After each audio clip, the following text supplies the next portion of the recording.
Income tax officer बनने का पूरा सफर 0 से करोड़ों तक। एज 18, स्कूल खत्म, सब करियर की उलझन में है, पर आपने ठान लिया है एसएससी सीजीएल क्रैक करके इनकम टैक्स डिपार्टमेंट ज्वाइन करने का। सैलरी 0। एज 21, कॉलेज खत्म, जहां दोस्त पार्टी कर रहे हैं, आप 10-10 घंटे मैथ्स और इंग्लिश के साथ कमरे में बंद हो, लाखों कॉम्पिटिटर्स के बीच खुद को साबित करने की जंग। एज 23, एग्जाम का दिन, टीयर 1 और टीयर 2 के बाद रिजल्ट आता है। आप बन चुके हो एक इनकम टैक्स इंस्पेक्टर, कंधे पर 3 स्टार्स और हाथ में पावर, पूरे मोहल्ले में शोर है।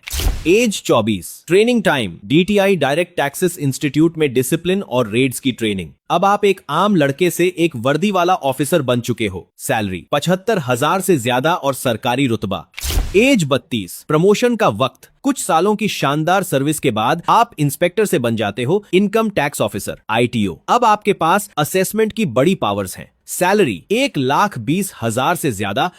एज 45, असिस्टेंट कमिश्नर, सीनियरिटी और एक्सपीरियंस के साथ अब आप बड़े केसेस और सर्च ऑपरेशंस लीड करते हो। गाड़ी, बंगला और समाज में सबसे बड़ा सम्मान। एज 55, जॉइंट कमिश्नर, 30 साल की मेहनत के बाद अब आप सरकारी पॉलिसीज और देश के रेवेन्यू सिस्टम का मेन हिस्सा हो। असीमित पावर, इज्जत और गर्व का सफर। इस जर्नी की और डिटेल्स जानने के लिए नीचे दी गई लॉन्ग वीडियो देखें और सब्सक्राइब करें।